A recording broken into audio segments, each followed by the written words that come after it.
रात्री 3 वाजता फोन आला रवींद्र बेर्डेचा आणि तो म्हणला आपल्या लक्षात गेला रे. मी म्हटलं जमीन हल्ली मिळाला.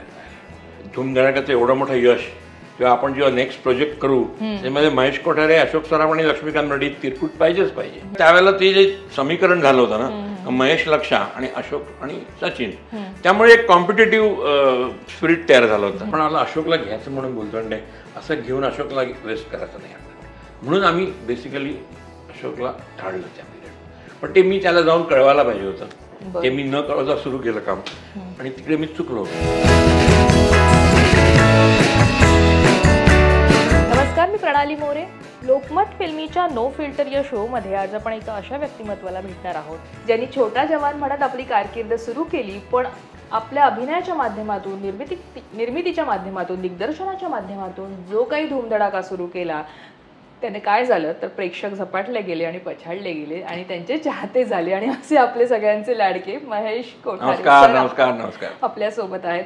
म्हणजे मी असं का म्हटलं, कारण आम्ही आजही तितक्याच आवडीने झपाटलेला आणि पछाडलेला पाहतो आणि तितकेच आम्ही फॅन आहोत तुमचे. त्यामुळे पहिला प्रश्न सर मला असा आहे, कारण आमच्या पिढीला हा प्रश्न मला विचारावासा आवडेल की बीडीच्या जाहिरातीमधनं कारकीर्द मला वाटतं सुरू केली आहे का? पुस्तक वाचलेलं दिसते ऑफकोर्स.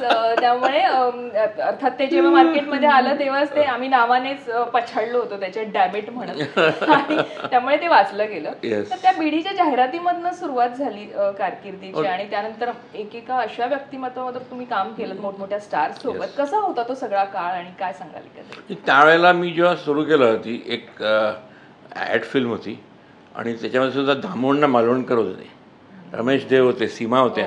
मी असे मोठमोठे लोकांबरोबर तेव्हाच काम सुरुवात झाली. तेव्हा बरेचसे असे मला सेलिब्रिटीज म्हणजे त्यांच्याबरोबर काम करायची संधी मिळाली. पण मला इथे विचारायचं आहे की म्हणजे कसं असतं ना, मी कालच अर्थात हे गाणं आम्हाला खूप माहिती आहे, तू कितनी अच्छी है, तू कितनी प्यारी है ओ मा, निरूपा रॉय समोर आहे आणि आत्तापर्यंत बऱ्याचदा नुसतं महेश येतं, निरूपा रॉय आणि महेश. त्यामुळे महेश कोठारे आहेत हे बरेच वर्ष आधी माहिती नव्हतं आणि जेव्हा कळलं ना, पण तो काळ एक तर इतक्या मोठ्या कलाकारांसोबत तुम्ही काम केलं, जसं मी आता निरूपा रॉयचं नाव घेतलं, त्यांचं नाव घेतलं, पण राजेश खन्ना आहेत, मनोज कुमार आहे. काय आठवणी होत्या आणि प्रत्येक नटाविषयी हो काय वाटतं, म्हणजे काय आठवणी इथे सांगावीशी वाटतात त्या कलाकारांसोबतच्या तुमच्या? त्यावेळेची आठवण मला म्हणजे अगदी क्लिअर आठवण एवढीच आहे का माझे आई वडील त्यावेळेला फार स्ट्रिक्ट होते का शाळा माझी बुडली नाही पाहिजे, शूटिंगसाठी शाळा अजिबात बुडली नाही पाहिजे. म्हणून त्यांनी प्रोड्युसरचं कोण आमच्याकडे आला त्याला पहिली अट असायची का ह्या महेशच्या सुट्ट्यांच्या सारख्या आहेत. मे महिन्यात त्याला 1 महिना सुट्टी आहे, त्याला डिसेंबरमध्ये 1.5 महिना सुट्टी आहे आणि मध्ये एक मिड टर्म वेकेशन आहे. ह्या 3 टप्प्यामध्ये तुम्ही शूटिंग करणार असाल तर ओके आहे. आणि काही मध्ये परीक्षा टेस्ट बीस आल्या तर परत ते चालणार नाही. तर मला क्लिअर कट आठवते का हे मोठे मोठे कलावंत म्हणजे नूतन, रहमान, ललिता पवार, अजित, नंतर निरूपा रॉय, बलराज साहनी, हे सगळेजण माझ्या वडिलांना फोन करून विचारायचे की बाबा महेशच्या तारखा काय जरा सांगा, तसं आम्ही ॲडजस्ट करतो. कारण ते सगळ्यांना कौतुक होतं का ह्याचे आईवडील शिक्षणाबाबतीत इतके स्ट्रिक्ट आहेत. नाही, आणि तुमचा एक जुना इंटरव्ह्यू मी ऐकलाय, मला वाटतं समीरन वाळवेकर सरांनी घेतला होता आणि त्याच्यामध्ये अक्षरशः म्हणजे असं वाटतं ना, असं बऱ्याचदा म्हटलं जातं की फिल्म इंडस्ट्री आणि शिक्षण याचं फार अगदी पूर्वी म्हटलं तेवढं ताळतम्य बसत नाही, पण तुमच्या बाबतीत ते खूपच वेगळं आहे. म्हणजे तुम्ही लॉही केलंय. मला त्याविषयी ऐकायला आवडेल की घरातनं तो सपोर्ट, अर्थात शिक्षणाविषयी तुम्ही म्हणालात, पण एकंदरीत कसा होता तो प्रवास सगळा आणि इंडस्ट्रीत कसं काय एकदम हे? आता आपण उल्लेख केला पुस्तकाचा, पुस्तकामध्ये तो डिटेलमध्ये सगळा प्रवास लिहिलेला आहे. तरी मी तुला जस्ट ब्रीफली सांगतो का त्या काळामध्ये म्हणजे आईवडील म्हटल्याप्रमाणे स्ट्रिक्ट होते एज्युकेशनच्या बाबतीत. समीरन वाळवेकरांची जी मुलाखत आहे ती मला वाटते खूप जुनी आहे, must be at least about 30-40 years old. पण त्या काळामध्ये इट वॉज व्हेरी मच, म्हणजे मी मगाशी म्हटल्याप्रमाणे सगळे सेलिब्रिटीज मला माझ्या आईवडिलांना विचारायचे तारखा काय आहेत, त्याप्रमाणे तारखा ॲडजस्ट करायच्या. आणि जेव्हा मी ॲक्च्युली म्हणजे माझा लास्ट चाइल्ड आर्टिस्ट म्हणून लास्ट फिल्म ही घरघर की कहाणी बी नागी रेड्डी, याच्यात बलराज साहनी, निरूपा रॉय. त्यानंतर माझी ICSEची एक्झाम होती आणि मग त्यानंतर मग बराच गॅप पडला. आणि मग मी जेव्हा मोठेपणी म्हणजे ॲज अ ॲडल्ट या क्षेत्रामध्ये पुन्हा यायचा प्रयत्न सुरू केला त्यावेळेला काय जम बसेना. BSc तर झालं होतं, BSc पूर्ण केलं होतं मी विथ मायक्रोबायोलॉजी. आणि आता काय करावं तर मला असं वाटलं का काहीतरी तर केलं पाहिजे, नुसतं घरात बसून किंवा नुसतं प्रोड्युसर्सना भेटून आणि स्ट्रगल करून काही उपयोग नाही, काहीतरी साईड बाय साईड पाहिजे. म्हणून मी लॉ कॉलेजला ॲडमिशन घेतलं आणि त्या लॉ कॉलेजच्या एज्युकेशनच्या दरम्यान माझी पहिली फिल्म रिलीज झाली, प्रीत तुझी माझी, प्रभाकर पेंढारकर. म्हणजे त्याचं झालं असं का मी ग्रॅज्युएट झालो आणि ग्रॅज्युएट झाल्याचा म्हणजे ग्रॅज्युएट झाल्यामुळे पेढे घेऊन सुलोचना दिदींकडे गेलो, कारण दिदी ह्या मला खूपच म्हणजे जवळच्या होत्या. आम्ही त्यावेळेला आमचा खूप घरोबा होता आणि आहे सुद्धा अजून. आणि आम्ही तेव्हा मी त्यांना पेढे घेऊन गेलो आणि दिदी मला म्हणाले का तुला महेश माझ्याकडचं एक गिफ्ट, एक सुंदर गिफ्ट आहे, तुला एक फिल्म आणली मी. अरे वा. म्हटलं अरे वा, कारण मला यायचंच होतं फिल्म लाईनमध्ये. तर दिदीनी मला प्रभाकर पेंढारकरांची फिल्म प्रीत तुझी माझी ही फिल्म मला आणली होती. आणि ती बोलली का मी त्यांना ऑलरेडी सांगितले, त्यांना पण खूप आवडलेलं आहे कास्टिंग, तर तू आता त्यांना भेट आणि सगळं ओके करून टाका, मी सुद्धा त्याच्यामध्ये काम करणार आहे. Very good. ती फिल्म करत असताना प्रभाकर पेंढारकरांबरोबर माझी जरा चांगलीच मैत्री झाली, दोस्ती झाली. ते मी त्यांना गुरु समान मानतो आज सुद्धा. आणि मग असं करता करता माझं लॉचं चालूच होतं एज्युकेशन, म्हणजे लॉ सांभाळून मी शूटिंग करत होतो. आणि पिक्चर रिलीज पण झाला आणि सुपर डुपर फ्लॉप झाला तो पिक्चर. तेव्हा मी कॉलेजमध्ये बसलो होतो, आमचा लेक्चर चालू होता आणि पाठवून एक बाण आला ठम करून. तो बाण मी बघितला, त्यावर लिहिलं होतं फ्लॉप हिरो. तर असं सगळं त्यावेळेचा परिस्थिती होती. पण एज्युकेशन काय सोडलं नाही, पूर्ण केलं लॉ. आणि लॉ करून सुद्धा काही जम बसत नव्हता फिल्म इंडस्ट्रीमध्ये. कारण फिल्म इंडस्ट्री हे पहिलं प्रेम होतं. कारण एकदा फिल्मचं तुम्ही पाणी प्यालात तर तुम्हाला फिल्म लाईनचं पाणी प्यालात तर तुम्हाला दुसरं कुठचंच पाणी गोड लागत नाही. तर मला ते जरी मी लॉ चांगलं, माझी प्रॅक्टिस पण बऱ्यापैकी चालू झाली होती, पण मला जास्त करून आकर्षण होतं या लाईनचं. आणि ॲट वन पर्टिक्युलर पॉईंट मी ठरवलं का आता मला असं वाटते मी स्वतःला ब्रेक चांगला दिला पाहिजे आणि म्हणून मी दिग्दर्शक झालो पाहिजे. आणि दिग्दर्शक होण्यासाठी मला निर्माता होणं भाग होतं, कारण असा दुसरा कोण निर्माता भेटणार नाही मला, तो मला घेऊन डायरेक्टर म्हणून उभा करेल. स्वतःलाच उभा केला आणि धूमधडाका केला. आणि त्यावेळेला मी लॉ करत होतो प्रॅक्टिस. आणि धूमधडाक्याच्या वेळेची गंमत अशी आहे का धूमधडाका रिलीजच्या वेळेला आमचे बरेचसे पोस्टर्स लागले होते अख्ख्या गावात. आणि त्यावेळेला असा एक रूल होता, आताचा पोस्टर अलाउड नाहीत, पण पोस्टर जर लावायचे असते तुम्हाला म्युन्सिपाल्टीची त्याच्यावर स्टॅम्प मारून सही घ्यायला लागायची. आणि अमुक एक अमाऊंटचेच पोस्टर, नंबरचे पोस्टर तुम्हाला लावता येते. पण आम्ही भरमसाठ पोस्टर लावले होते आणि आम्हाला BMCची नोटीस आली आणि कोर्टामध्ये आम्हाला आमच्यावरती केस झाली. आणि त्या केससाठी मी स्वतः कोर्ट घालून उभा राहिलो. तर मला जजनी विचारलं का mister Kothare, are you a lawyer or are you an actor? मी म्हटलं sir you can't be both. I am a actor. Then remove your coat and sit down. अशी गंमत होती सगळी. नाही, पण आत्ताच धूमधडाक्याचा उल्लेख तुम्ही केलात, पण त्याच्या आधी मला एक प्रश्न विचारावा वाटेल की तुम्ही जसं म्हणताय की लॉ केलं कारण शिक्षणाचं आवड होती आणि घरातनं पण ते बाळकडू होतंच की बाबा शिक्षण पूर्ण करायचं. पण असं असतं ना की असं कोणी म्हटलं नाही अरे एवढं शिकलास आणि ॲक्टरच झालास. कारण बरेच जण मेडिकलची एक सीट किंवा आपली इम्पॉर्टंट असते ना एक सीट, जसं लॉ आहे, डॉक्टर, मेडिकल आहे, अशा वेगवेगळ्या.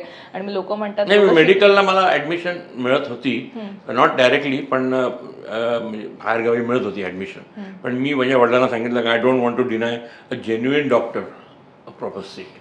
ॲक्च्युली मी तेव्हा बॅकवर्ड झालो. पण लॉमध्ये तसं काय नव्हतं. लॉमध्ये काय असे सीट्स बिट्स लॉमध्ये त्यावेळेला तर आमच्या वेळेला ते जस्ट वॉक इन ॲडमिशन होती. नाही, पण तेच सगळं झालं. पण घरातनं असं नाही म्हटलं बाबांनी वगैरे, कारण मी बाबांनाही चांगली ओळखते, बऱ्याचदा आम्ही असे भेटलेलो आहोत, जन्माला आम्ही भेटलेलो आहोत, पण त्यांनी असं म्हटलं नाही की बाबा एवढं शिक्षण घेतलंयस महेश तू काय. That is the beauty of my parents. म्हणजे आई वडील, डॅडी आणि जन्मा, त्यांना मी डॅडी म्हणत होतो, आणि जन्मा, हे दोघांचंही कुठेही मला फोर्स नव्हता. असं कुठेच त्यांनी सांगितलं नाही का तुला हे झालं पाहिजे किंवा ते झालं पाहिजे किंवा परीक्षेत तुला एवढे नंबर मिळाले पाहिजेत. इतकं फ्रीडम होतं, त्यामुळे मी असा दडपणाखाली कधीच नव्हतो. आणि मला जे आवडायचं आवडते ते मला करायचं होतं. बरोबर. आणि नेमकी त्या काळामध्ये माझ्या वडिलांची ट्रान्सफर झाली होती दिल्लीला. He was working in the British bank of the middle east and he was India representative of the bank. आणि त्यांचं वन मॅन ऑफिस होतं इन दिल्ली कॅनॉट प्लेस. तर त्यांची तिकडे ट्रान्सफर झाल्यानंतर त्यांना तिकडे गाडी होता, बंगला होता, सगळं म्हणजे एव्हरीथिंग वॉज देअर. पण मी मुंबईत राहून माझा लॉ तर करतच होतो आणि प्लस शूटिंग चालू होती माझी इकडे तिकडे स्ट्रगल. बरोबर. धूमधडाका जसं आपण आत्ताच म्हटलो, धूमधडाका पहिल्याच प्रयत्नात हा सिनेमा सुपरहिट होईल असं वाटलं होतं? अजिबात नव्हतं वाटलं. मला एवढंच होतं का जितके आपण पैसे कर्ज घेऊन घेतलेले आहेत डोक्यावर ते निघाले तर आय एम थ्रू. म्हणजे मला बँक ऑफ महाराष्ट्राने तेव्हा खूप सपोर्ट केला आणि बँक ऑफ महाराष्ट्राने मला तेव्हा कर्ज दिलं. अर्थात माझ्या वडिलांच्या हेल्पमुळेच झालं ते, कारण त्यांनी आमचा स्वतःचा फ्लॅट तारण म्हणून दिला म्हणून ते लोन झालं. आणि ते लोन घेऊन 6.5 लाखाचं लोन होतं आणि त्या 6.5 लाखात मी फिल्म तयार केली होती. आणि तेवढे माझे रिकवर झाले का मी जिंकलं असं मला वाटणार होतं. I was going to be very happy. I made something and I have not made a loss.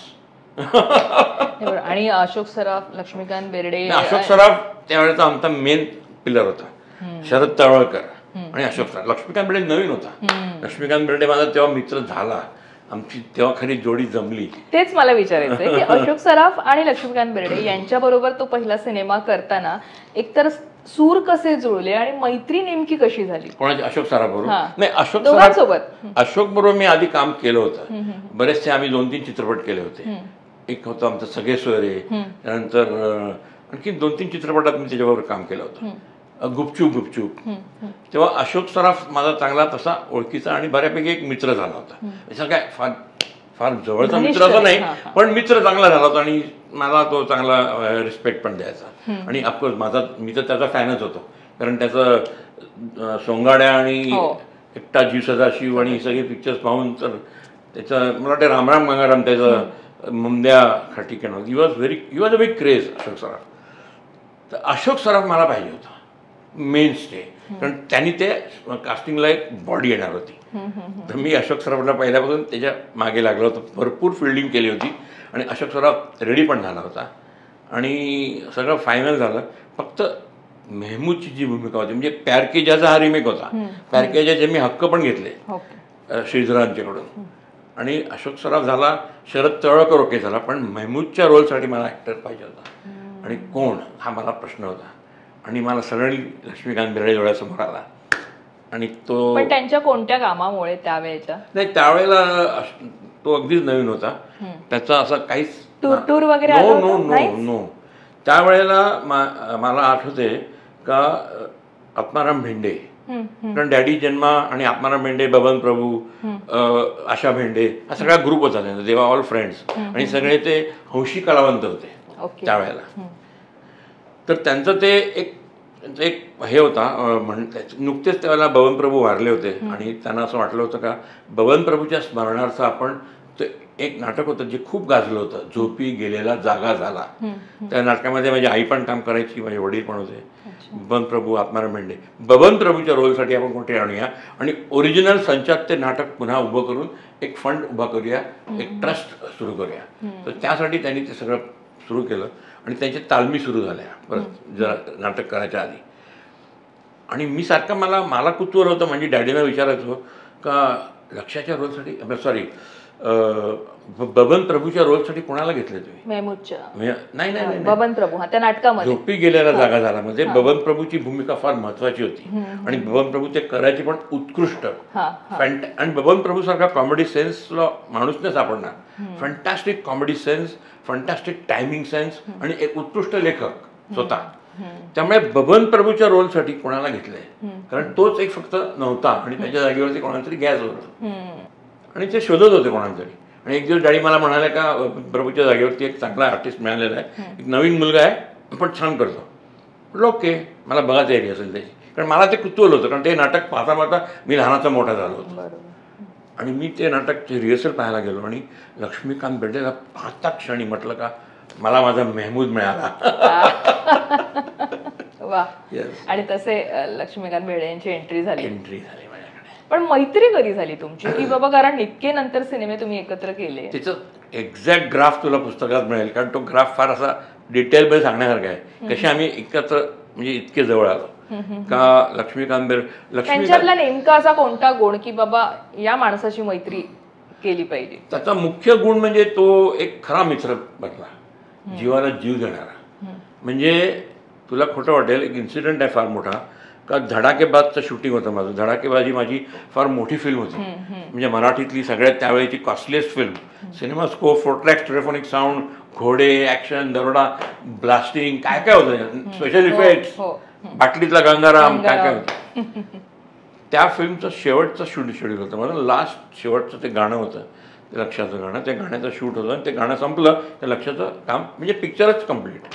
हा आमचा पूर्ण हे होता, मानस होता. आणि त्याच वेळेला लक्ष्मीकांत बेर्डेला फिल्म मिळाली होती मैंने प्यार किया. हा त्याचा हिंदीचा पहिला ब्रेक होता आणि ते सुद्धा मोठा बॅनर, राजेश्री प्रोडक्शन्स. आणि सूरज बडजाटियाचं पहिलं पिक्चर, ताराचंद बडजाटियांचा नातू, राज बडजाटियाचा मुलगा. आणि ते त्याला इतकी मोठी सगळी. आणि त्याच्यामध्ये सलमान खान म्हणून एक नवीन मुलगा आहे, तो पण तेव्हा नवीन होता. आणि ती भाग्यश्री ती सुद्धा होती. आणि सगळं तो सेटअप होता. आणि लक्ष्मीकांत बेर्डेला तिकडे एक व्हायटल आणि इम्पॉर्टंट रोल होता. आणि त्यांनी तो साईन केला आणि मला सांगितलं का मग असंच आहे. तर त्यांनी मला तारका मागितल्यात आणि नेमका त्याच वेळेला माझं धडाकेबाजचं शेड्यूल होतं. तर मी त्याला सांगितलं का माझं इथपर्यंत मी संपवीन, मी एखाद दिवसाचं मार्जिन ठेवतो, बाकी मला तुझं पहिला सांग मला ते. मग तसं मी त्यांना सांगतो.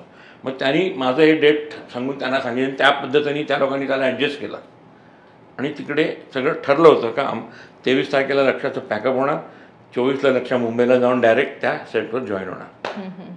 आणि आमचं गाण्याचं शूटिंग चालू होतं. आणि कोल्हापूरला नेमके त्यावेळेला एक पाऊस पडला आणि पॉवर शॉर्ट सर्किट झालं आणि पॉवरच गेली सगळी. आणि त्यावेळेला जनरेटर अशी सिस्टमच नव्हती, त्यामुळे पॉवर गेल्यामुळे आम्ही थांबलो, शूटिंग थांबलं, रखडलं. क्रिकेट खेळतोय आम्ही बाहेर, पाऊस काय करणार. आणि माझं टेन्शन वाढायला लागलं, कारण 23 तारीख जवळ आली, 2 दिवसावर 23 तारीख आली आणि अख्खा दिवस फुकट गेला, तसं काय होणार कळेच ना मला. आणि मी फार टेन्शनमध्ये आलो होतो. त्या टेन्शनमध्ये त्यांनी ओळखलं आणि तो आला, म्हणजे तुझा काहीतरी प्रॉब्लेम दिसतो, काय टेन्शन कसलं आहे तुला. म्हटलं टेन्शन म्हणजे तुला सोडायचं आहे लक्षात 23ला, तुझा एवढा मोठा ब्रेक आहे आणि I can't afford not to leave you. म्हणतो महेश अजिबात टेन्शन घेऊ नकोस, सारी दुनिया एक तरफ आणि माझा महेश एक तरफ. पिक्चर पुरं करूनच जाणार मी, काय होईल ते होईल. हा त्याचा हा मित्र. मला इथे आणखीन एक असं विचारावं असं वाटेल की जसं लक्ष्मीकांत बेर्डेंबद्दल तुम्ही एवढं म्हणताय, तुमच्या मैत्रीविषयी सांगताय, पण मी असंही एका मुलाखतीत ऐकलंय की तुम्ही म्हटलंय की माझ्या प्रत्येक सिनेमात मला लक्ष हवाच असायचा आणि मी त्याच्यासाठी ती भूमिका तयार करायचो किंवा कुठेतरी लक्ष असेल, दिसेल. ही चाम वगैरे होते का ते तुमच्यासाठी? नाही, कसं होतं म्हणजे मला जास्त कल ॲज अ डिरेक्टर. तू पाहिलं असेल की मी स्वतःला ऑलवेज मागे ठेवून लक्षालाच पुढे केलं होतं. हो. मला चांगला सिनेमा बनवायचा होता, त्यामध्ये मला रोल मोठा पाहिजे किंवा लक्षाला मोल असं काही नाही. आणि चांगला सब्जेक्ट, आणि चांगला सब्जेक्टसाठी मला त्यावेळेला लक्ष्मीकांत बेर्डेची म्हणजे माझ्याबरोबर इतकी ट्युनिंग होती. कारण मला लक्ष्मीकांत बेर्डेबरोबर जर काहीतरी करायचं असेल तर काहीतरी सिच्युएशन क्रिएट करायची, त्या सिच्युएशनमध्ये लक्ष्मीकांत बेर्डेला टाकायचा का आपोआप स्क्रीन प्ले तयार व्हायचा. अक्षरशः घडलं.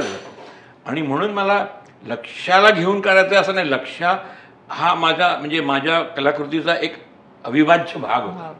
म्हणजे तुला म्हणजे जेव्हापासून मी लक्षाला म्हणजे सुरुवात केली ॲज अ डिरेक्टर, तेव्हापासून ते लक्ष हयात असेपर्यंत त्याच्याशिवाय मी एक सुद्धा कलाकृती नाही केली. He was with me every project of mine, every project. मग ते ETVसाठी त्यावेळेला मी एक टेलिफिल्म केली होती. टेलिफिल्मचं नाव होतं सूर जुळता जुळता. त्या टेलिफिल्ममध्ये पण लक्ष आहे. वा, म्हणजे ही तुमची पक्की मैत्री. येस. या मैत्रीमध्ये आपण प्रोफेशनल काम करत असतो, पण वैयक्तिकदृष्ट्या आपण एकमेकांशी सुखदुःखाच्या गोष्टी शेअर करत असतो. तुमच्यामध्ये ते बॉन्डिंग कसं असायचं? लक्ष्मीकांत बेर्डे किती मोकळे असायचे बोलताना किंवा तुम्ही त्यांना किती? खूप मोकळा होता तो, माझ्याबरोबर आधी खूपच मोकळा होता. आणि म्हणजे त्याला तुला माहिती आहे का, एक पर्टिक्युलर टाईम असा आला माझ्या लाईफमध्ये का I was in a big financial trouble. ते सुद्धा लक्षाने ओळखलं होतं आणि तेव्हा सुद्धा लक्षाने मला खूप सपोर्ट केला होता. म्हणजे माझ्याबरोबर त्यांनी आम्ही त्याच वेळेला एक फिल्म केली धांगडधिंगा. ते त्यांनी एकही पैसा नव्हता घेतला माझ्याकडून. मला पिक्चर कमावलं तर मला दे असं आमचं मैत्री होती.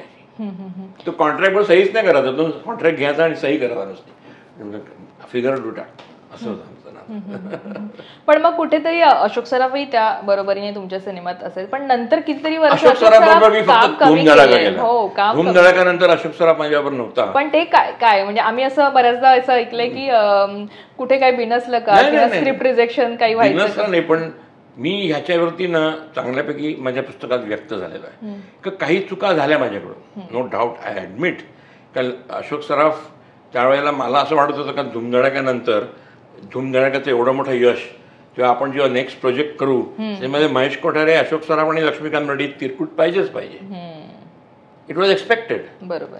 पण समोर असं मला वाटायला लागलं की ज्या स्क्रिप्टवरती आम्ही काम करत होतो, जे स्क्रीन प्लेवरती आम्ही बसलो होतो, अण्णासाहेब माझ्याबरोबर होते तेव्हा, देऊळगावकर, तेव्हा आम्हाला असं वाटत होतं का ही लक्षाची आपण अशोक सराफची कॅरेक्टर काही जस्टिस होत नाही त्या कॅरेक्टरला. ते आपण अशोकला घ्यायचं म्हणून बोलतो आणि नाही असं घेऊन अशोकला वेस्ट करायचं नाही आपल्याला.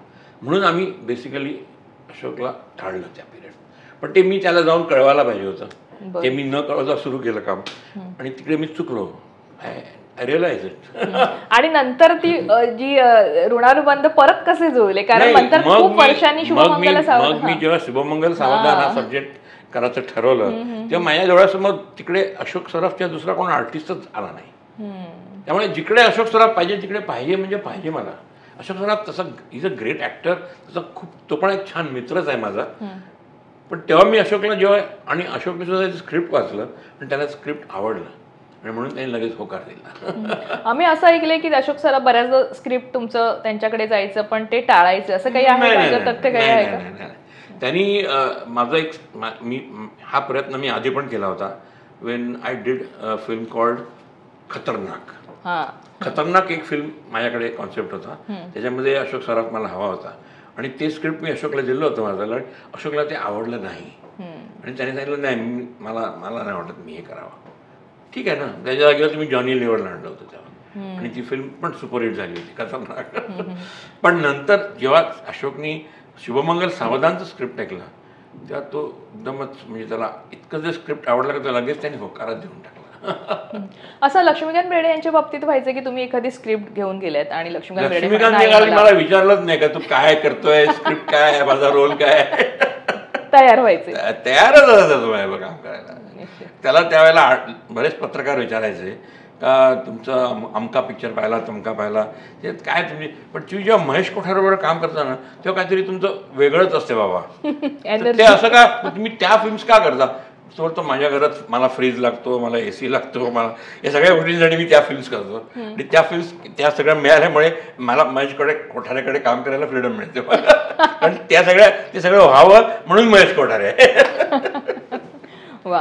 पण एक आत्मचरित्र तुमच्या आम्ही असं वाचलंय की धूमधडाका झालं, पण दे दणादण या सिनेमाबाबतीत तुम्ही असं म्हटलंय की माझ्या कारकिर्दीतला तो सर्वसाधारण सिनेमा निघाला, असं का? म्हणजे नाही, माझ्या कारकिर्दीतला नाही, सुपरहिट सिनेमा आहे तो. मग तेच आम्हाला प्रश्न पडतो की असं का? बिझनेस त्या व्यवसायाचा चित्रपटाने खूप चांगलाच केला, पण ऍज अ मेकर जर मी पाहिलं, आढावा घेतला तर सगळ्यात जे एक साधारण चित्रपट जर मी केला असेल तर तो दे दणादण आहे. अच्छा, म्हणजे त्यातल्या कारण त्यावेळेला माझ्या डोक्यावर एक वेगळंच भूत होतं का आता धूमधडाका सुपरहिट झालंय, आपण इतकं त्याच्यामध्ये आपल्याला हा चित्रपट करायचा आहे आणि आपल्याला त्याच्यात अजिबात ओव्हर बजेट जायचं नाही आहे, कुठेही आपल्याला एक्सेस शूटिंग करायचं नाही आहे आणि जितकं फास्ट होता येईल तितकं शूटिंग कम्प्लीट करायचं आहे. ह्या बिड्यासारख्या थॉट्सनी मी चित्रपट तो अक्षरशः माझ्या एकदम फास्ट करून टाकला, दान कम्प्लीट. पण तो सुपरहिट झाला. हो, तेच म्हणूनच हा प्रश्न आम्हाला होता की मी आत्मचरित्र वाचल्यानंतर ॲव्हरेज म्हणजे सगळ्यात ॲव्हरेज कलाकृती असेल कुठची तर ती दे दणादण आहे. ओके. धडाकेबाज मध्ये तो कॉन्सेप्टच इतका वंडरफुल होता दे दणादण, त्यामुळे ते लोकांना खूप आवडलं. निश्चित निश्चित. बजरंगबली, तो लाल रंग आणि ती शक्ती पाहावर येते. हो, हनुमानाची शक्ती आल्यासारखं ते एकदम स्फुरण चढतं. आणि मला असं वाटतं आत्ता आपल्याकडे खूप टेक्नॉलॉजी फॉरवर्ड झालेली आहे, खूप गोष्टी आपण त्या तांत्रिक दृष्टीच्या माध्यमातून करतो. त्यावेळेला तसं नव्हतं आणि त्या काळात तुम्ही हे सगळं घडवून आणले. त्यातलं एक आम्हाला आमच्या पिढीने जेव्हा ती लहान होती आणि आम्ही ते टीव्हीवर पाहिलंय की बाटलीतला गंगाराम, मला वाटतं आत्मचरित्रात तुम्ही लिहिलंही असेल, पण आता प्रेक्षकांना पुन्हा ऐकायला आवडेल की त्या काळात ह्या अशा ज्या कल्पना आहेत आणि ह्या सक्सेसफुली दाखवायच्या, हे धाडस कुठून आलेलं आणि कशा पद्धतीने ती कल्पना सुचली की बाटलीत त्या माणसाला दाखवायचं. हे डोकं त्यावेळेला चालायचं चांगलं बऱ्यापैकी आणि एक थॉट यायचे डोक्यात आणि ते नुसतं थॉट येऊन उपयोग नाही, ते thought actually you have to bring them into practice. हे त्यावेळेला माझ्याकडे आणि अजूनसुद्धा आहे ते काय डोक्यात काही विचार आला तरी किती वेळा असला तरी तो मग जेव्हा डिस्कस करतो आम्ही आमच्या फॅमिलीमध्ये तेव्हा सगळ्या उचलून धरला तो थॉट का बाटलीतला जादू. म्हटलं जादूमध्ये बाटलीमधून जादूगार येतो हे चिकार पाहिला आपण, हा बाटलीतच राहतो, हा बाटलीच्या बाहेर येतच नाही आणि ती बाटली ट्रान्सपरंट होते आणि त्याच्यातून तो छोटा दिसतो throughout. That was the idea. आणि त्याची बेसिक आयडिया अशी होती का प्रत्येक माणसाच्या आयुष्यात असा एखादा प्रसंग येतो जिथे त्याला असं वाटते की आता फक्त जादू मला वाचू शकेल, बाकी वाचणं मी अशक्य आहे.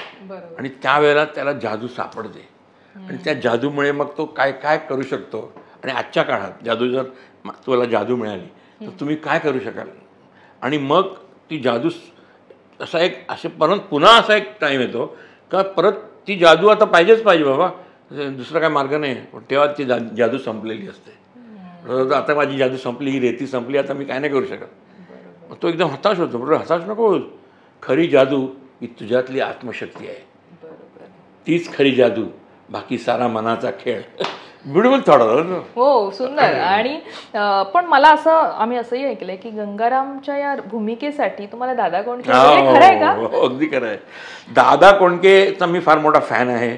दादा कोंडके पण त्यांना पण मी गुरुस्थानी मानतो ॲज अ कॉमेडी सेन्स असलेला माणूस, कॉमेडी सेन्स असलेला director Dada Kondke, beautiful comedy sense. तर दादा म्हणजे मी त्यांचा इतका मोठा फॅन होतो तर मला डोक्यात असं आलं का हा जो जादूगार आहे आतला तो जर दादा कोंडके असेल तर, आणि म्हणून त्याचं नाव मी गंगाराम ठेवलं होतं. स्क्रिप्ट लिहिताना पण माझ्या डोक्यात दादा कोंडकेच होते तिकडे. आणि दादांना मी जंग पछाडलं. दादांना मी हैराण करून सोडलं होतं. त्यांच्या कुठच्याही शूटिंगमध्ये जाऊन उभं राहायचं, रेकॉर्डिंग असेल तिकडे उभं, एडिटिंगमध्ये मला महेश बाबा मला माफ कर, मी तुझं फिल्म करणार नाही. कारण मनमोहन देसाईनी मला त्याला मी नाही सांगितलं गेस्ट अपिअरन्स. म्हटलं दादा मनमोहन देसाई, महेश कोठारे. नाही सॉरी पण काय नाही केलं त्यांनी, म्हणजे करायला पाहिजे होतं ना. अरे काय नाही केलं. आता काय सांगू दादानी जर ते केलं असतं ना तर ह्या चित्रपटाने तर सगळ्याकडे ब्लास्टिंग झालं असतं. निश्चित. पण लक्ष्मीकांत बेर्डे यांनी पण खूप छान, त्या लक्ष्मीकांतला चान्स मिळाला. मी त्याला म्हटलं तू डबल रोल कर, दुसरं काय ऑप्शनच नाही. पण त्यांनी पण जे केलंय ते आजतागायत आम्ही एन्जॉय करतोय टेलिव्हिजनवर. मला इथे विचारायचं आहे की झपाटलेला हा आणखीन एक तुमच्या कारकिर्दीतला सर्वात महत्त्वाचा चित्रपट आणि आजही तो तितक्याच आवडीने पाहिला जातो. त्याचे आता तिसरा थर्ड व्हर्जन आम्ही मी तात्या विंचू. पण मला ना आजच्या पिढीला काय, माझी लहान मुलगी आहे ती पण जेव्हा तिने पण जे पाहिलं की मम्मा कसं ग, मग टॉय मध्ये कसं जातं ते भूत आणि असे प्रश्न येतात. त्यामुळे त्या पिढीला सुद्धा ऐकायला आवडेल की त्यावेळेला हा तात्या विंचूचा गेटअप आणि हे सगळं कसं काय सगळं जुळून आलं होतं. आणि मेन म्हणजे एक डिरेक्टर म्हणून तुमची ती अर्थात तुमचं ते विजन असणार. मी म्हटल्याप्रमाणे एक सिच्युएशन क्रिएट करायची, त्याच्यात लक्ष्मीकांत बेर्डेला टाकायचं का तुमचं स्क्रिप्ट तयार झालं. म्हणजे माझ्या डोक्यात थॉट असा आला होता का म्हणजे रामदास पाध्ये माझा जुना मित्र आहे, लहानपणीचा मित्र आहे. त्याचे वडील मला ओळख, त्यांच्या एका कार्यक्रमामध्ये वडिलांनी मला म्हणजे त्या अर्धवट रावाच्या थ्रू मला हार घातला होता. कारण त्यावेळेला छोटा जवानच्या वेळेला लहानपणी, त्यापासून मी रामदासला ओळखतो. आणि रामदास मी एका वयाचेच आहोत. तर रामदासचा एक कार्यक्रम होता आणि आम्हाला त्यांनी बोलावलं होतं आणि आम्ही सहज गेलो होतो. आणि रामदासचा कार्यक्रम पाहता मला डोक्यात थॉट आला का हा जो बावला आहे तो रामदास सगळ्यांना असं समजवतोय का तो बावला बोलतोय, वास्तविक आवाज रामदास काढतोय. आपल्याला माहिती आहे का रामदास हा उत्कृष्ट वेंट्रिलोक्विस्ट आहे. तो ब्युटिफुली, त्याला काय म्हणतात शब्दभ्रमकार, तो छान करतो आणि आपल्याला कळत नाही तो बोलतोय, आपण लोकांना तो भासवतोय का बावला बोलतोय. म्हणून आता समजा हा बावला खरंच बोलायला लागला तर, खरंच जिवंत झाला तर, आणि तो बाहुल्यांचा म्हणजे शब्दभ्रमकार जर लक्ष्मीकांत बेर्डे असेल तर काय होईल. This was a thought in my mind. त्याच्यावरती स्क्रीन प्ले बांधला आणि मग तात्या विंचू आणि त्यांनी खूप छान पद्धतीने आजही ते तितक्याच मला वाटतं विकले जातात मार्केटमध्ये तात्या विंचूचे. हे म्हणजे तात्या विंचू आता सध्या टीव्ही वरतीच आहे ना, झी वरती आहे, झी टॉकीजवर आहे आणि जोरात आहे तिकडे. त्याच्यामुळे त्या लोक आणखीन बघतात आणि प्लस झी5 वरती सुद्धा आहे. So you can keep watching. युट्यूबला त्याचे काही क्लिप्स मिळतात, पूर्ण नाही मिळत चित्रपट, कारण तो कॉपीराईट प्रमाणे ते काढते. सो त्यांना ते क्लिप्स टाकतात, ते काय काय छोटे छोटे छोटे क्लिप्स. पण आणि तात्या विंचू ही जी कॅरेक्टर आहे ती मी 1993 मध्ये डोक्यात म्हणजे आली आणि आम्ही क्रिएट केली. आणि आज 2024 आहे आणि माझी नात सुद्धा तात्या विंचू बघायला एन्जॉय करते. हो yes. So I have cross generations. नाही, पण आणखीन एक आम्हाला असं कळलंय की शरद पवार आणि झपाटलेला याचं पण काहीतरी कनेक्शन आहे. येस, शरद पवार यांचं झपाटलेल्याशी कनेक्शन असं आहे का त्यावेळेला जेव्हा माझा चित्रपट झपाटलेला, माझी अशी इच्छा होती का ह्याचा मराठीतला पहिला चित्रपट परदेशी आपण रिलीज करायचा. आणि चित्रपट गाजला होता, लोकांना खूप आवडला होता. तर मला असं वाटलं का हा आपण लंडनमध्ये रिलीज करूया. लंडनमध्ये मराठी ऑडियन्स आहे बऱ्यापैकी आणि बऱ्याच फॅमिलीज लंडनमध्ये आहेत. तेव्हा मी मग लंडनला गेलो आम्ही, आणि लंडनमध्ये जाऊन आम्ही सगळी फॅमिली गेलो लंडनला, तसंच गंमत फिरायला म्हणून गेलो. आणि म्हटलं ॲट द सेम टाईम आपल्याला तिकडे प्रीमियर करता येतो का बघूया.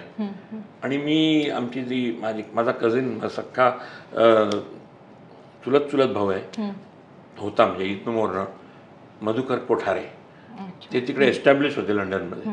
आणि त्याची मिसेस शीला कोठारे, या दोघं जणांनी ते, आणि शीलावहिनी त्यावेळेला मराठी महामंडळ, लंडनचं महामंडळ जे होतं त्याची ते अध्यक्ष होती का सेक्रेटरी होती, समथिंग लाईक दॅट. आणि आम्ही तिकडे गेलो आणि मी त्यांच्या पुढ्यात माझा इच्छा व्यक्त केली. तर ती बोलली येस, आयडिया मस्त आहे, मी अरेंज करते, आपण प्रीमियर इथे करायचं. आणि मग तिने अख्खा तिकडे मराठी लोकांमध्ये ते कॅनव्हासिंग केलं. तिकडे त्यांच्या पत्रकावरती तिने ते टाकलं, त्यांच्या वेबसाईटवर टाकलं, त्यांच्या ईमेल्सनी सगळ्यांना कळवलं. आणि तो show before anything further happens housefull झाला. It was. आणि मग आम्ही त्यावेळेला 13 फेब्रुवारी 1994 आम्ही तो प्रीमियर केला तिकडे. म्हणजे मला पुन्हा जायचं होतं. आम्ही सगळे परत आलो मग. आणि मग तिने मला कळवलं का अशा तारखेला प्रीमियर ठेवलेला आहे, तुला यावं लागेल. आता यावं लागेल म्हणजे खर्च करावा लागेल, तर कसं काय म्हणून मी डोक्यात थॉट आला. आणि आमचे मित्र होते म्हणजे माझ्या चुलत बहीण, आणखीन एक चुलत बहीण आहे, तिचे मिस्टर कार्ल डांटेस, त्यांची शरद पवारवर चांगली ओळख होती. तशी माझी पण होती ओळख, पण त्याची जास्त चांगली प्रोफेशनल ओळख होती. म्हणून मग तो आणि मी तो मला घेऊन गेला शरद पवार. त्यावेळेला शरद पवार इतके बिझी होते ना, नुकतेच CM झाले होते. नुकतेच त्यावेळेला ते बॉम्ब ब्लास्ट झाले होते आणि बॉम्ब ब्लास्ट नंतर त्यांना आणलं होतं CM म्हणून. आणि ते त्यांनी टेक ओव्हर केलं होतं. आणि ते इतके हे डेलिगेशन, ते डेलिगेशन, हे फॉरेनचे कोण, जॅपनीज डेलिगेशन, सगळे त्यांच्याकडे एवढी गर्दी होती. आणि मला त्यांनी कसं टाईम दिला होता आणि त्यांनी मला बोलावलं होतं, ह्या लवकर मला टाईम नाही आहे, काय तुझं काय सांग लवकर. तर मी असं असं अटके पार मराठी झेंडा काय काय काय काय बोललो मी, मला न्यायचं आहे आणि प्रीमियर करतो आहे लंडनला पुन्हा जायचं आहे. आणि मी आत्ता सगळं करून आलो आणि आता पुन्हा जायचं आहे, म्हणजे माझ्याकडे तेवढे फंड्स. ओके, मला कळलं, ही फायर राहू दे, आलं ठीक आहे तुझा, मला आता टाईम नाही, मला जॅपनीज डेलिगेशनला भेटायचं आहे. मी आपला गपचूप म्हटलं काय नाही आता होईल, नाही मला तर नाही वाटत, एवढा बिझी आहे म्हणून तो काय ना. तर खोटं वाटेल, 2 दिवसात मला फोन आला तिकडून CM ऑफिसमधून का तुमचा चेक रेडी आहे, घेऊन जा. आवडतो. मी सांगितलं तयारी लागा, तिकीट काढा, मी चाललो.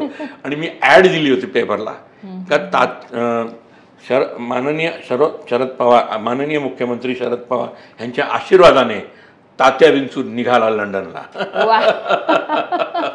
पण हा किस्सा झाला शरद पवार यांच्या झपाटलेला सिनेमाच्या वेळेचा. पण असं इतरही इतके सिनेमे आलेले आहेत, राजकीय नेत्यांची अशी मदत कितींदा आपल्याला झाली आणि ते सगळं छान. मी फार जास्त माझा जसं अशोक चव्हाण पण माझे चांगलेच मित्र आहेत आणि आम्ही खूपच म्हणजे कॉलेजच्या जमान्यापासून आम्ही मित्र आहोत. पण कधी मी असा त्यांचा कधी फायदा घ्यायचा प्रयत्न पण नाही केला आणि म्हणून चांगले मित्र आहोत.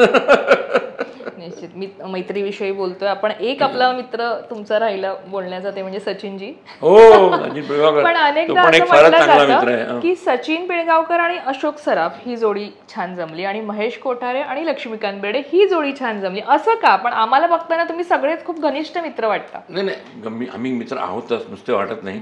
पण ती गमत अशी आहे का त्यावेळेला ते जे समीकरण झालं होतं ना, महेश लक्षा आणि अशोक आणि सचिन, त्यामुळे एक कॉम्पिटेटिव्ह स्पिरिट तयार झालं होतं. त्यामुळे महेश लक्षाचा पिक्चर आला का मग सचिन आणि अशोकचा एक पिक्चर, महेश लक्षाचा सचिन आणि अशोकचा गंमत जमत आला, या लगेच माझा दे देणा आला. त्यानंतर तिथे लक्षा पण होता, अशी बनवा बनवी, लक्षा पण होता त्याच्यामध्ये. तो आला सचिन लक्षा अशोक असा अशी बनवा बनवी सुपरहिट.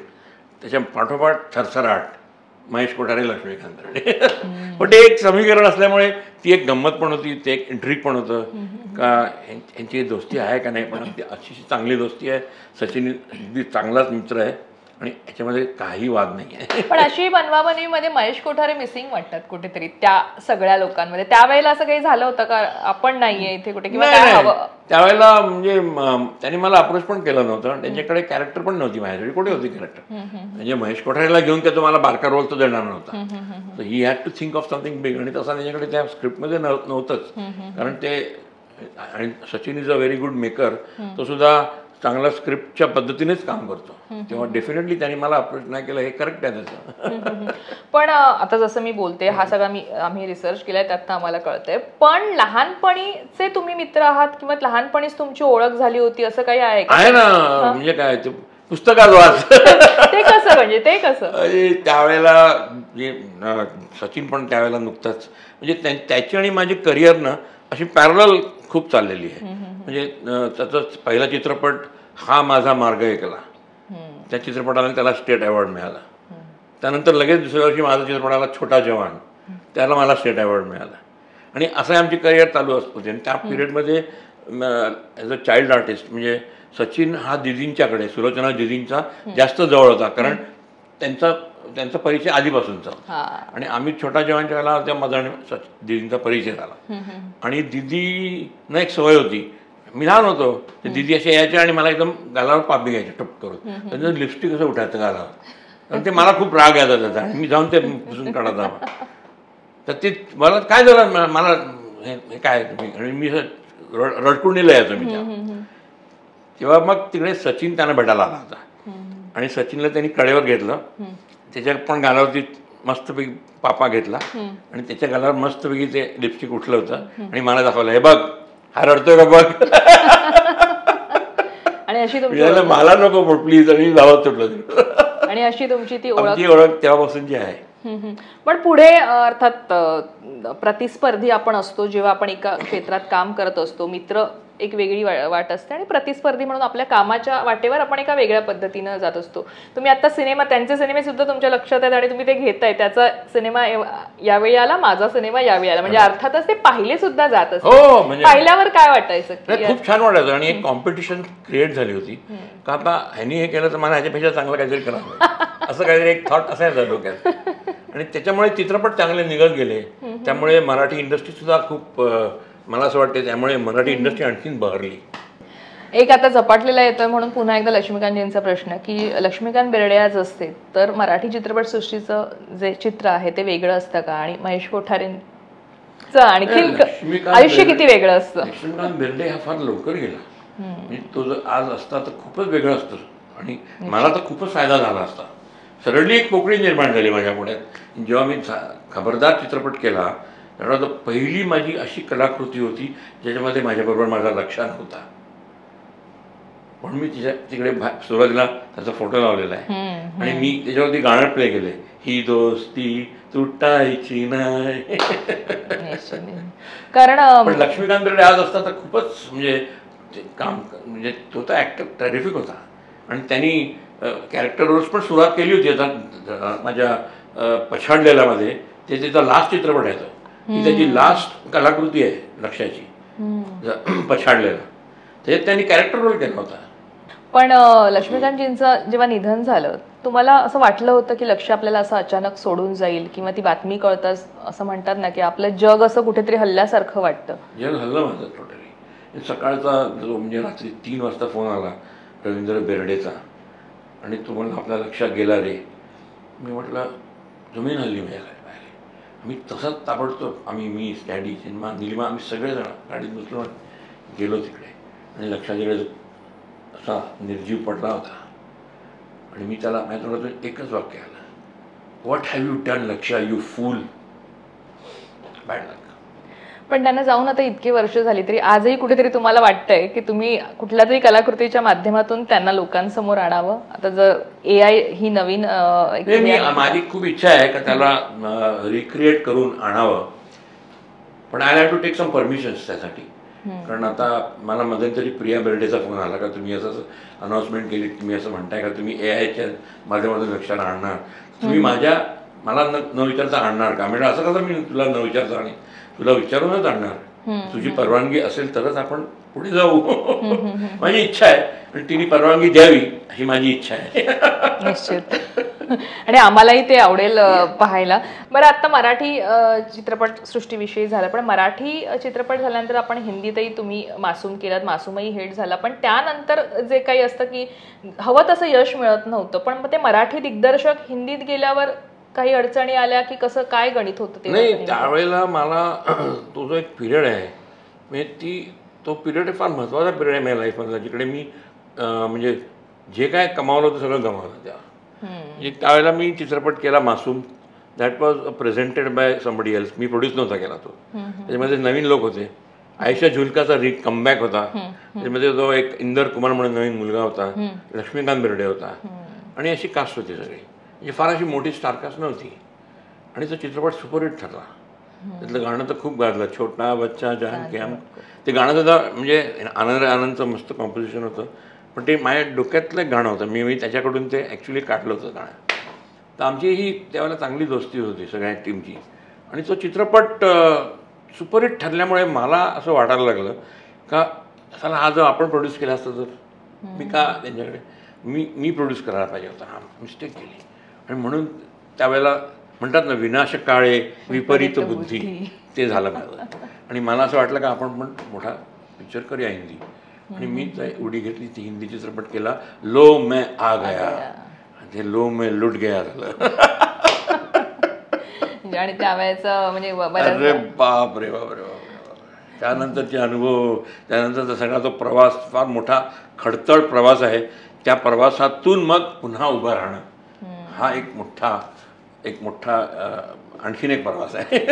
बरोबर. हिंदी विषयी बोलतोय तर इथे आमिर खानचा पिक्चर होता राजा हिंदुस्तानी, त्यामधला किसिंग सीन होता, आणि त्यासाठी तुमची मदत झाली होती. सगळा अभ्यास करून आलेली, पुस्तक वाचून आले प्रॉपर. तुमची मदत झाली होती. कारण काय होतं, लो मैं आ गया माझ्या डोक्यात जी कल्पना होती त्याच्यामध्ये मला आमिर खानला घ्यायचं होतं. पण आमिर खानने मला रिस्पेक्ट पण दिला. त्याला मी माझा मासूम चित्रपट दाखवला, त्याला तो खूप आवडला देखील. आणि मग तो म्हणाला का मग आता आण तुझं स्क्रिप्ट, बघूया आपण काय. इन द मीन टाईम त्याचा राजा हिंदुस्तानी पिक्चर रिलीज होता. मी राजा हिंदुस्तानी पिक्चर रिलीज असल्यामुळे, आणि मी त्याला नेमका सेन्सॉर बोर्डावरती होतो, तर त्याला ते कळलं का महेश कोठारे सेन्सॉर बोर्डावरती. म्हणून त्यांनी मला कॉन्टॅक्ट केला का महेश जी आप है उधर, हमारा वो किसिंग सीन कट नहीं होना चाहिए, वो लंबा है थोड़ा सा, लेकिन वो काटना आप देखिए ना जरा, ट्राय करता हूँ. आणि मी मग माझ्या शैलीने अख्ख्या त्या लोकांना सगळ्यांना कन्व्हिन्स केलं का एवढा लांब सीन असणं गरजेचं आहे. आणि दुसरं आर्टिस्टिकली तर खरंच गरजेचं होतं, कारण त्यांनी तो फार आर्टिस्टिकली सीन घेतलेला आहे. आणि तो सीन ऑफकोर्स लोकांना खूप आवडला. आणि त्यामुळे आणि आमिर खान आता मला वाटलं तर आमिर खानचा भी आ गया अपने पास, कोई प्रॉब्लेम नाही. पण आमिर खान पण स्मार्ट आहे. तो स्क्रिप्ट वाचतो, आणि स्क्रिप्ट वरून ठरवतो ना. त्यांनी स्क्रिप्ट वाचलं आणि मला त्यांनी म्हणजे आम्ही ते स्क्रिप्ट कंप्लीट एका सेशनमध्ये वाचलं. मला बोला महेश भी मेरे को सोचने देना इस स्क्रिप्ट के ऊपर, हम लोग 2 दिन के बाद मिलते हैं, तुम उधर आ जाना किधर कमालिस्तान स्टुडिओ शूटिंग होतं ते. मी तिकडे गेलो. आणि मेकअप रूममध्ये बसला होता मी आतमध्ये एकटा, तो आणि मी. मला बोला Mahesh I don't think I do this film. बापरे म्हटलं अरे बाबा मी एवढं मी सगळं तयारी केली होती सगळी. आणि त्यांनी मला सांगितलं I want do this film. तेव्हा पुन्हा ते डोक्यात वेळासारखा थॉट आला, तू नाही तुम्ही नवीन माणसाला घेऊन. ते चुकलं माझं, त्याचा ऐकायला पाहिजे होतं त्यांनी. तेव्हा हे मी पुस्तकात नोंदलेलं आहे. तर त्यांनी मला करेक्ट ॲडवाईस दिला होता की महेश हे स्क्रिप्ट तू सुद्धा असंच असं करू नकोस, आपण तुला मी हेल्प करायला तयार आहे, स्क्रिप्टवरती बसूया आपण, लेट्स डिस्कस. तुम्ही नाही ऐकलं ना, नाही माझं script, if you are not doing then no discussion, thank you very much. मग चित्रपट फ्लॉप झाल्यानंतर सुपर डुपर फ्लॉप. हां, तुम्ही काही बोलणं झालं होतं आमिर खान सोबत पुन्हा? नंतर भेटत तुम्ही दिया नंतर भेट नाही, कधी बोलणं नाही झालं? नाही. नंतर आम्ही एका मंचावरती आलो पुन्हा, जेव्हा मला महाराष्ट्र गव्हर्नमेंटच्या तर्फे महाराष्ट्र राज्य पुरस्कार मिळाला होता, outstanding contribution to Marathi cinema. ते व्ही शांताराम पुरस्कार आणि राज कपूर पुरस्कार आमिर खानला होता. तेव्हा एकत्र आम्ही स्टेजवरती आलो होतो. दुसरं एक आहे सूरज बडजात्या यांचा हम आपके है कौन, त्याच्यातलं चॉकलेट लाईम ज्यूस हे जे गाणं आहे ते गाणं असं चित्रपटाव्यतिरिक्त लोकांनी पाहिलं आणि म्हणाले हे चित्रपटात का नाहीये, पण त्याच्या मागे महेश कोठारे होते का? पण त्यांनी ते परत लावला, नंतर ते काढलं होतं परत लावलं त्यांनी. गाणं पिक्चर एवढं हिट झालं. आधी काढलं होतं कारण मला आठवतंय मी शाळेत होते आणि मी तो चित्रपट पाहायला गेले होते. आधी ते गाणं नव्हतं. पहिले काही जेव्हा शो झाले, आठवडे झाले, त्याच्यात तो नव्हतं ते गाणं. राजेश्री प्रोडक्शन्स मध्ये आम्हाला बोलावलं होतं, मी आणि निलिमा, फक्त मी आणि निलिमा दोघं जण त्यांच्या ऑफिसच्या थिएटरमध्ये, मिनी थिएटरमध्ये, आणि त्यांनी आम्हाला पिक्चर दाखवला होता आणि मला ॲडवाईस विचारला होता आपको कैसा लगा फिल्म. त्यांनी बरेच मोठ्या मोठ्या लोकांना पिक्चर असे सेपरेट दाखवून त्यांचे ॲडवाईस घेतले होते. त्यापैकी एक मी होतो. आणि त्यांनी मला विचारलं आपको कितना लेंथ हमारा थोड़ा ज़्यादा हो गया तो आप हम क्या काट सकते हैं इसमें. मतलब वो गाना काट दीजिए, पट करके आपके 3.5-4 मिनिट कम हो जाएंगे. नाही ठीक आहे. त्यांना बरेच लोकांनी ॲडवाईस दिला ना. मी माझ्यामुळे झालं असं अजिबात माझा दावा नाही आहे, पण त्यांना कोणीतरी बराच ॲडवाईस केला असेल का हे गाणं तुम्ही काढू शकता, म्हणजे तुम्हाला लेंथ कमी करायची आहे म्हणून. म्हणजे असं नाही का ते गाणं बोर करते का, ते गाणं पण छान होतं. आणि त्याच्यामध्ये आपली माधुरी दीक्षित तर काय कमाल केले तिने. पण ते सगळं म्हणजे ते ओरिजिनल गाणं आहे, म्हणजे अशा टाईपचं गाणं नंतर दिलवाले दुल्हनिया मध्ये पण आहे, इफ यू रिमेंबर, काजोलच्या. ती सुद्धा अशी डान्स करते एकटीच. तर हे सुद्धा असं तिचंच एकटीचं गाणं होतं. पण ते त्यावेळेला त्यांना बऱ्याच लोकांनी ॲडवाईस केला असेल म्हणून त्यांनी ते थोड्या वेळ काढलं, पण नंतर चित्रपट इतका सुपरहिट झाला का त्यांनी ते गाणं परत ऍड केलं. बरोबर. मला इथे एक तुमच्याकडनं जास्त जाणून घ्यायला आवडेल की आपल्या आयुष्यामध्ये एक बॅड पॅच आल्यानंतर त्या काळात म्हणजे आपली एक तर मनस्थिती कशी हवी आणि त्यातनं बाहेर येण्यासाठी आपण नेमकं कसं झगडावं त्या परिस्थितीशी, कारण तुम्ही स्वतः त्याचे अनुभव घेतलेले आहेत. आणि मला वाटतं लोकांना आवडेल ते की बाबा त्यातनं बाहेर पडण्यासाठी नेमकी आपली मनस्थिती कशी ठेवायची. नाही, मुख्य म्हणजे स्वतःवर विश्वास असला पाहिजे. एक आत्मविश्वास ही फार महत्त्वाची गोष्ट आहे. आणि ॲट द सेम टाईम फॅमिलीचा सपोर्ट. म्हणजे माझे आई वडील तर माझ्या पाठीशी उभेच होते, पण माझी बायको निलिमा, माझी मिसेस निलिमा, ती तर खंबीरपणे माझ्या पाठी उभी होती आणि ती तर मला दरवेळेला अशी प्रोत्साहित करायची. मी असं कधी कधी हसाच व्हायचा काय मला म्हणायची का डोंट वरी, बघ तुझे घरं असे आहेत, सप्टेंबरमध्ये बघ तू, सप्टेंबर 15 नंतर तू बघ. म्हटलं बघूया. असे सप्टेंबर गेला, जानेवारी गेला, नोव्हेंबर गेला, म्हणजे दिवस जात होते आणि ती मला सारखी नवीन तारीख द्यायची आणि शी टू कीप मी एंगेज्ड. स्वतःवर विश्वास ठेवणं आणि फॅमिलीचा सपोर्ट असणं फार महत्त्वाचं आहे. आणि तुम्ही जर तुम्हाला असं वाटत असेल तर तुम्ही पुन्हा उभे राहू शकता, तुम्ही नक्की उभे राहणार. कारण bad patch is a bad patch, त्याला म्हणून पॅच म्हणतात. बरोबर. नाही तेच. आणि बऱ्याच जणांना आता कदाचित कमी माहिती असेल की तुम्ही बालकलाकार म्हणून तुमची कारकीर्द सुरू केली आहे, पण आत्ता पुस्तक आल्यानंतर बऱ्याच लोकांना ते माहितीही झालं असेल. जसं मी म्हटलं तसं की निरुपा रॉय सोबतचं गाणं आम्हाला आवडतं, पण त्यांचं ते खाली निरुपा रॉय आणि फक्त महेश लिहिलं असतं. आम्हाला महेश कोठारे माहिती आहेत ना, आणि लहानपणी तसं ओळखता येत नाही, पण ते आता हळूहळू कळायला लागलंय.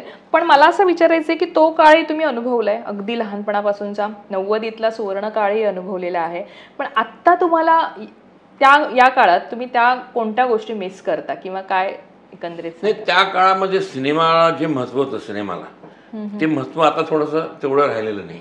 सिनेमा इज सिनेमा, सिनेमाला कधीच म्हणजे cinema will always be there, आणि सिनेमा थिएटरमध्ये सिनेमा बघण्यात एक वेगळीच मजा आहे. पण त्यावेळेला सिनेमा हे ब्रेड अँड बटर होतं लोकांना. म्हणजे लोक सिनेमासाठी चित्रपटात तिकिटाच्या बाहेर, खिडकीच्या बाहेर लाईन लावून उभे राहायचे. बरोबर. तासन तास लाईनमध्ये उभं राहून तिकिटा काढायचे. तिकिटांचं ब्लॅक मार्केटिंग व्हायचं, तिकिटा ब्लॅकने विकल्या जायच्या. हा जो एक काळ होता ना, दॅट्स व्हॉट आय मिस नाव. तर तो सिनेमाचा एक काळ वेगळाच होता. म्हणजे ती गाणी हिट झाली का मग गल्ली गल्लीत वाजायची, गणपतीमध्ये वाजायची. हल्ली असं काही होत नाही ना. निश्चित नाही. मला इथे ना मध्येच एक प्रश्न तुमच्याशी बोलता बोलता आठवला, कारण निवेदिता सराफ यांच्यासोबतची तुमची जोडी आम्हाला आजच्या पिढीला खूप आवडते पडद्यावर पाहिलं. त्यावेळी काय कमेंट्स यायच्या? त्यावेळी कमेंट्सपेक्षा त्यावेळीची गंमत तुला सांगतो का. माझं पिक्चर धूमधडाका, म्हणजे निवेदिता ही धूमधडाकामध्ये येणं याला निलिमाचं क्रेडिट आहे, माय वाईफ निलिमा.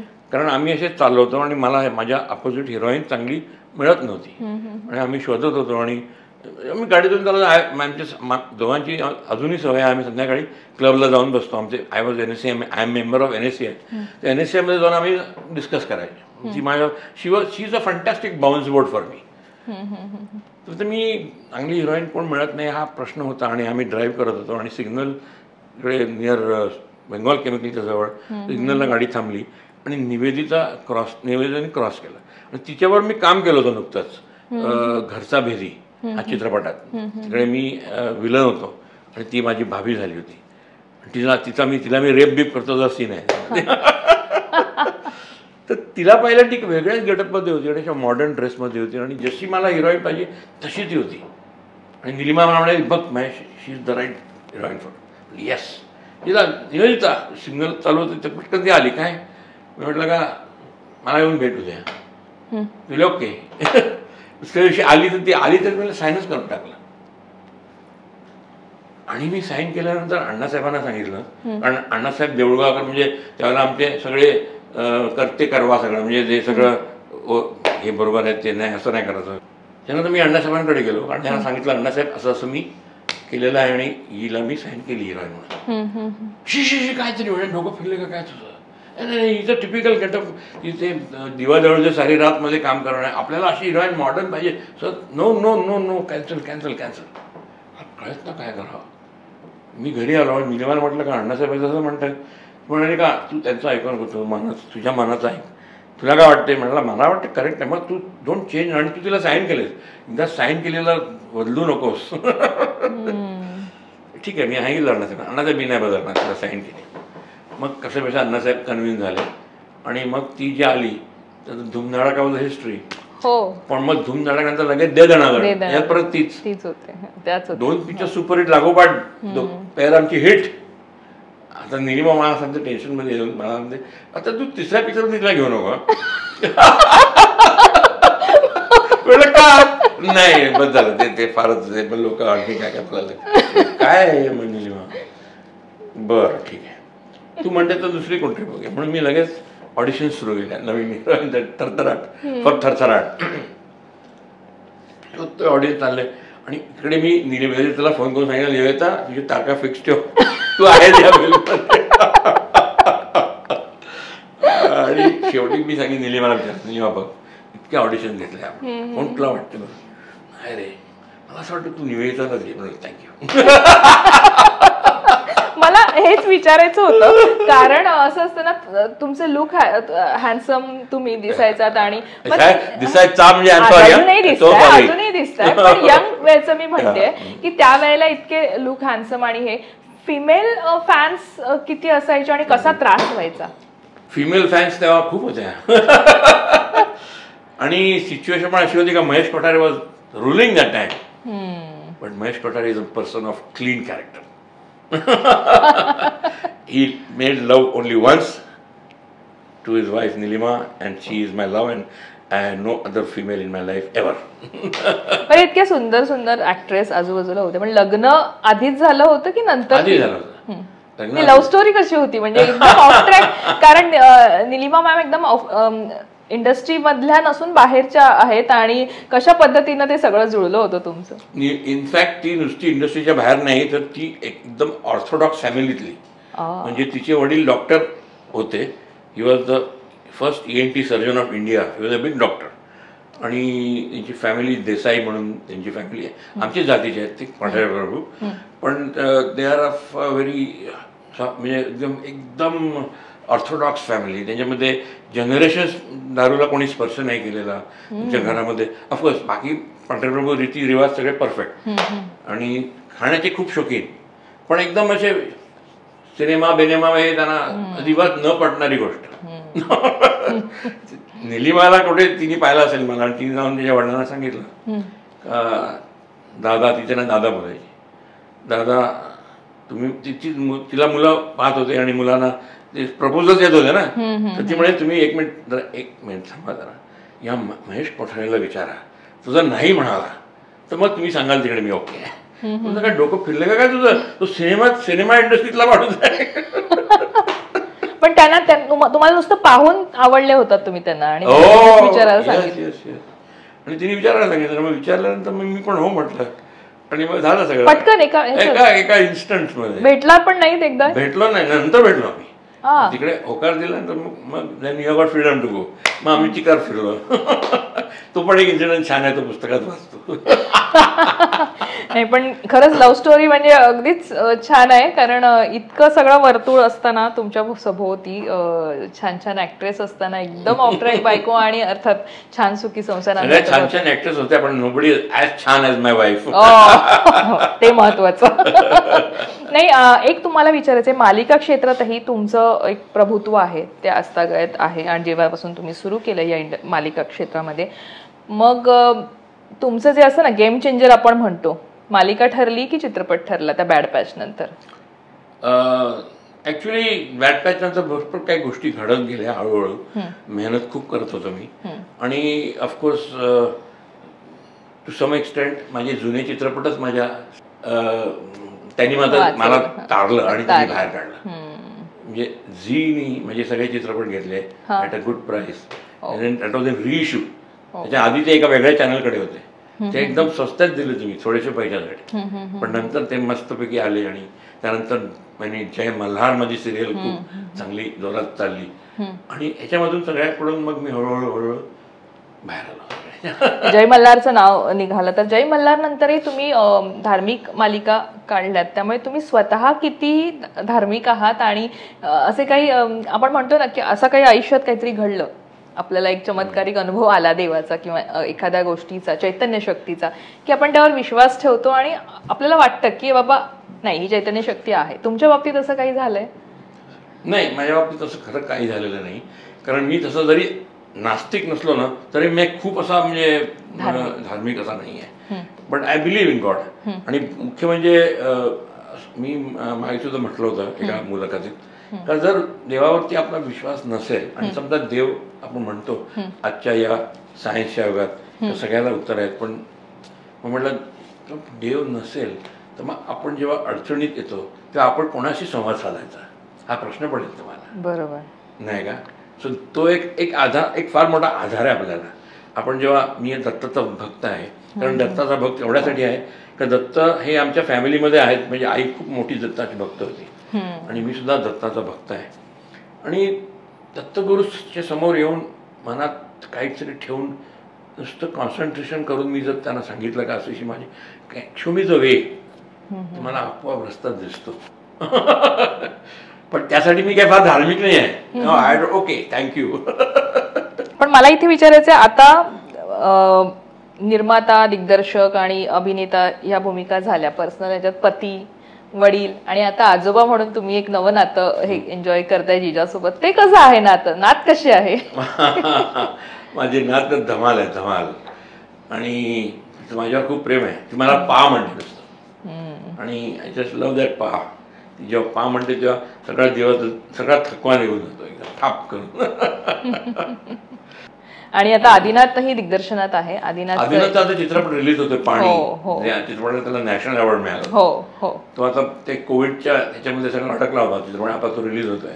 आणि त्याचा आणखीन एक चित्रपट रिलीज होते आता, शक्तिमान. हो. तो सुद्धा एक खूप छान चित्रपट आहे. त्यांनी खूप छान काम केलंय. हो. मुलाला कधी अशा आपण म्हणतो ना की आता मुलगा अभिनेताही आहे, दिग्दर्शकही आहे, निर्माता म्हणूनही तो समोर येतोय, काय टिप्स देता आदिनाथला किंवा तुमचं जी चर्चा असते ती कशी असते? मला ना आदिनाथचं कौतुक एवढ्यासाठीच वाटतं की त्यांनी कुठेही महेश कोठारे या नावाचा वापर नाही केला. त्या नावाचा वापर न करता तो स्वतःच्या पायावरती उभा आहे आज. म्हणजे त्याला कुठेही मी सपोर्ट करून त्याला आणले असं झालं नाही. आणि जरी माझी इच्छा असली तरी मला ते कसं त्या पिरियडमध्ये जॉब पिरियडमध्ये मी तो जो पिरियड होता माझ्या आयुष्यात तेव्हा मी त्याला काही जास्त सपोर्ट करू शकलो नाही. त्याला मी एज्युकेशन देऊ शकलो. त्याला मी MBA केला. He became MBA. आणि माझी अशी इच्छा होती का त्यांनी MBA व्हावं आणि कुठेतरी मोठ्या मल्टीनॅशनल कंपनीमध्ये कॉर्पोरेट हेड बीड असं काहीतरी CEO ऑफ द कंपनी असं काहीतरी व्हावं. आणि त्या पद्धतीने त्याला जॉब पण मिळाले होते. त्यांनी मनमोहन शेट्टीचे वॉटर नावाची कंपनी होती, तिकडे बिझनेस अॅनालिस्ट म्हणून तो लागला होता. त्यानंतर प्रितेश नंदीकडे तो लागला होता. नंतर PVR मध्ये त्यांनी नोकरी केली. आणि मला असं वाटलं आता तो सडनली मी बघतो तो परत आपल्या लाईफमध्ये झाला. त्याने सांगितलं तुम्हाला की नाही बाबा इथे काही जमत नाही आता मी काय लॅपटॉप घेऊन निघून करत आय वॉन्ट टू वर्क. आणि genuinely I tell you he is a fantastic actor. हे मला ॲज अ डिरेक्टर म्हणून मला मनातून वाटते. Not as a father, as a director मला माहिती आहे का आदिनाथ हा एक उत्कृष्ट ॲक्टर आहे, एक उत्कृष्ट कलाकार आहे. आणि त्यासाठी त्याला यश मिळालं पाहिजे, त्याला अजून यश मिळालं पाहिजे असं मला वाटतं. त्याला खूप म्हणजे त्याची जी वर्थ आहे ती वर्थ अजून त्याला मिळालेली नाही आहे. ती मिळणार, ते राहते कुठे. टॅलेंट असेल तर तुम्हाला यश मिळतेच मिळते. आता न राहून पुन्हा प्रश्न, अर्थात तुम्ही त्यातली काही गुपितं आमच्यापर्यंत आत्ता ओपन अप नाही करणार आहात, पण झपाटलेला येतोय पुन्हा एकदा आमच्या भेटीस. कधीपर्यंत येणार आहे, कसं असणार आहे काय, आणि काय एकंदरीत थोडक्यात सांगा. झपाटलेला हे जे प्रोजेक्ट आहे ते खूप एका मोठ्या स्केलवरती आहे प्रोजेक्ट. त्याच्यामध्ये तात्या विंचूचा आहेच, तो रामदास पांदेच्या माध्यमातून ते येईलच, प्लस तो मी डिजिटली क्रिएट करतो आहे. त्यामुळे मला तो डिजिटली त्याचे काही गोष्टी दाखवता येतील ज्या नॉर्मली वुड बी डिफिकल्ट. आणि तो मला असं स्वतःला वाटते का झपाटलेला 3 पेक्षा, मी त्याला झपाटलेला 3 नाही म्हणत, मी झपाटलेला मी तात्या विंचू हा चित्रपट आहे. आणि it's the 3rd part of the sequel. आणि त्या 3rd सिक्वलमध्ये तात्या विंचू काही अशा गोष्टी, आणि मला स्वतःला असं वाटते का ह्या हे सगळ्यात 1, 2, 3 पैकी हे तिसरं स्क्रिप्ट सुपरहिट स्क्रिप्ट आहे. म्हणजे इतकं छान स्क्रिप्ट जमलेलं आहे का मला असं वाटतं ह्याच्यावरती चित्र, आणि पण ते मोठ्या स्केलवरती आहे त्यामुळे त्याचं बजेट खूप आहे. आणि म्हणून तर मला इतका वेळ लागला 2 आणि 3 मध्ये, कारण मी म्हटलं का मला एवढं बजेट असेल तरच मी हे करू शकेन. आणि आता मला बॅकर्स मिळाले जो are ready to come with mister Rajneesh Kanuja. Select media holdings म्हणून कंपनी आहे, त्यांच्याबरोबर मी ह्या प्रोजेक्ट करतो आम्ही. आणि तो आम्ही नोव्हेंबर-डिसेंबरच्या नंतर शूटिंगला सुरुवात करणार, कारण त्याच्यामध्ये आधी खूप काम आहे. आता मी चाललो आहे परत अमेरिकेला. In the month of September I am going to America. तिथे एक मोठी कंपनी आहे ॲनिमल लॉजिक म्हणून लॉस एंजलिसमध्ये. त्यांना मला भेटायचं आहे. ते लोक नॉर्मली ना असे बाहेरची कामं घेत नाहीत, अनरिलेटेड कामं. त्यांना असं प्रॉपरली सॉलिसिटेड वर्क लागते. म्हणजे कोणतरी मोठी कंपनी असेल, मोठे बॅनर असतील, कोणतरी मोठा मेकर आहे, तरच ते तुमचं काम घेतात. आणि ते जे घेतात काम, तात्या विंचू जर तिथे बनला तर तो कमाल बनेल. आणि व्हॉइस ओव्हर कोणाचं असेल? ऑफकोर्स दिलीप प्रभावळकर. ऑफकोर्स दिलीप प्रभावळकर. आणि तुला आणखीन एक गमत माहिती असेल सांगतो का, आम्ही एक नवीन कंपनी फॉर्म केले, झपाटलेला टॉईज LLP. त्याच्यामध्ये मी आणि माझा मुलगा आदिनाथ आणि रामदास पांदे आणि त्याचा मुलगा सत्यजित पांदे, असे आम्ही 4 पार्टनर्स आहोत. आणि आम्ही तात्या विंचूचं एक टॉय मार्केटमध्ये आणतो. म्हणजे it is like a merchandising of Tatya Vinchu. आणि त्याच्यामध्ये आम्ही एक चिप टाकलेली आहे. त्या चिपमध्ये तात्या विंचूचा व्हॉइस आहे. तर तो व्हॉइस आम्ही दिलीप प्रभाकरांच्या आवाजात रेकॉर्ड केलेला आहे. आम्ही स्पेशली पुण्याला गेलो, पुण्याला त्यांना गाठलं आणि त्यांच्याकडून तो रेकॉर्डिंग करून घेतलं आम्ही. आणि त्याच्यामध्ये सगळे प्रश्नाची उत्तरं आहेत.